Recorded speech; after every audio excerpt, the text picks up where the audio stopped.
Doctor Shafiqur রহমানের অবমাননাকর মন্তব্যের জন্য প্রচলিত ফৌজদারি ও সাইবার আইনে দ্রুত বিচার নিশ্চিত করা, নারী সমাজকে হেয় করার দায়ে তাকে অবিলম্বে প্রকাশ্যে ও নিঃশর্ত ক্ষমা চাইতে বাধ্য করা। বাংলাদেশ জামাতে ইসলামীর আমির ডক্টর শফিকুর রহমান এবং দলটির শীর্ষ নেতৃবৃন্দ বিভিন্ন সময় যেমন আল জাজিরায় দেওয়া সাক্ষাৎকার ও দলীয় দলিলে উল্লেখ করেছেন যে কোনো নারী রাষ্ট্রপ্রধান, প্রধানমন্ত্রী, রাষ্ট্রপতি, প্রধান বিচারপতি বা কোনো সংস্থার প্রধান হতে পারবে না।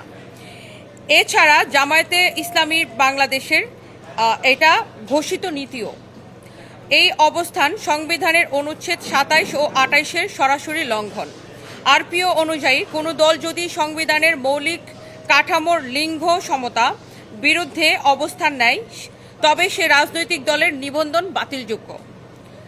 রাষ্ট্র পরিচালনায় নারীদের অংশগ্রহণের অধিকার কেড়ে নেওয়া একটি চরম অসাংবিধানিক আদর্শ। ৪. সুনির্দিষ্ট অভিযোগ, সম্প্রতি ডক্টর শফিকুর রহমান কর্তৃক নারীদের উদ্দেশ্যে প্রস্টিটিউট বা পতিতা শব্দ ব্যবহার এবং নারী নেতৃত্ব নিয়ে তাদের দলগত বিদ্বেষমূলক অবস্থান কেবল ব্যক্তিগত আক্রমণ নয়, বরং এটি বাংলাদেশের সমগ্র নারী সমাজের সাংবিধানিক অধিকার ও সম্ভ্রমের উপর সুপরিকল্পিত আঘাত। ৫.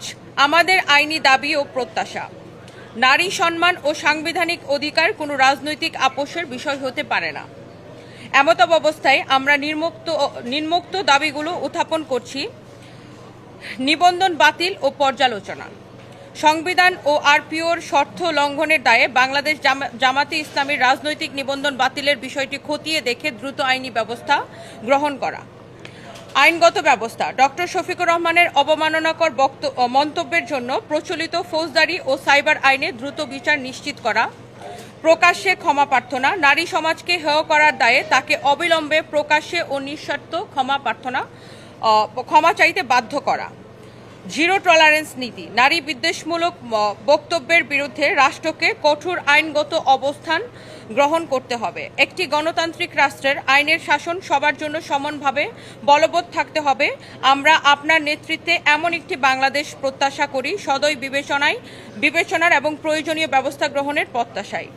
বিনীত নিবেদক নীলা ইসরাফিল, আহ্বায়ক সচেতন নাগরিক সমাজ, এবং আমি সচেতন নাগরিক সমাজের পক্ষ থেকে সদস্য সচিব রুবায়েত ফাতেমা তনি।